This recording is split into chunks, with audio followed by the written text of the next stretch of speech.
বাংলাদেশের রাজনীতিতে তুমুল আলোচিত সমালোচিত নাম ওবায়দুল কাদের। ছাত্র জনতার অভ্যুত্থানে আওয়ামী লীগ ক্ষমতাচ্যুত হলে এই রাজনীতিককে আর দেখা যায়নি। দীর্ঘ ৭ মাস পর হঠাৎ তার দেখা মিলল হাসপাতালের গেটে। এক ব্যক্তি প্রশ্ন করে বসলেন, আপনি ওবায়দুল কাদের না? প্রশ্ন শুনেই মাস্ক পরে দ্রুত পালিয়ে যান সাবেক এই মন্ত্রী। সামাজিক যোগাযোগ মাধ্যমে বেশ সক্রিয় ছিলেন ওবায়দুল কাদের। সে কারণে আওয়ামী সরকারের পতনের পর এই প্রতাপশালী রাজনীতিবিদ কোথায় আছেন, সুস্থ আছেন কিনা, এসব নিয়ে নানা প্রশ্ন উঠেছে, কিন্তু কোথাও তার খোঁজ পাওয়া যাচ্ছিল না। এরই মধ্যে খবর ছড়িয়েছে কলকাতার এক হাসপাতালে দেখা গেছে সাবেক এই যোগাযোগ মন্ত্রীকে। গত বছরের ৫ই আগস্ট শেখ হাসিনা পালালেও তারপরে অনেক দিন দেশেই লুকিয়েছিলেন ওবায়দুল কাদের। এরপর গ্রেফতার এড়াতে বিভিন্ন মাধ্যমের সহযোগিতায় ভারতে পালিয়ে যান তিনি। তখন থেকে নিশ্চুপ ছিলেন এই নেতা।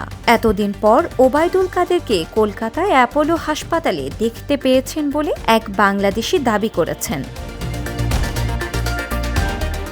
এ নিয়ে ফেসবুকে পোস্ট করেছেন ডিজিটাল সংবাদ মাধ্যম সকাল সন্ধ্যার সম্পাদক গাজী নাসির উদ্দিন আহমেদ, যেখানে ওবায়দুল কাদেরকে কলকাতার হাসপাতালে দেখতে পাওয়ার বিষয়টি নিশ্চিত করেছেন তিনি। জানিয়েছেন তার এক বন্ধু চিকিৎসার জন্য কলকাতার অ্যাপোলো হাসপাতালে অপেক্ষা করছিলেন। সেখানে আকাশি রঙের টি শার্ট ও প্যান্ট পরা এক ব্যক্তিকে চিনতে পারেন। এরপর বলে ওঠেন, আপনি ওবায়দুল কাদের না? প্রশ্ন শুনেই সেই ব্যক্তি দ্রুত মাস্ক পরে বেরিয়ে যান। ৫ই আগস্টের পর থেকে ওবায়দুল কাদেরের অবস্থান নিয়ে সামাজিক যোগাযোগ মাধ্যমে নানা আলোচনা হয়। কেউ বলেছিলেন তিনি ভারতে পালিয়ে গেছেন, কেউ বা বলেছিলেন অসুস্থ।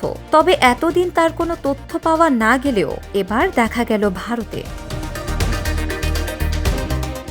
আওয়ামী লীগের পতনের পর শেখ হাসিনা ভারতে পালিয়ে যান। বিভিন্ন সময় তাকে ভারতে দেখা যায়। তার পদত্যাগের পর আওয়ামী নেতাকর্মীরাও একই পথ বেছে নিয়েছিলেন। এ পরিস্থিতিতে নেতাদের কল রেকর্ড বা ছবি সহ খোঁজ পাওয়া গেলেও ওবায়দুল কাদের যেন হাওয়ায় মিলিয়ে গিয়েছিলেন।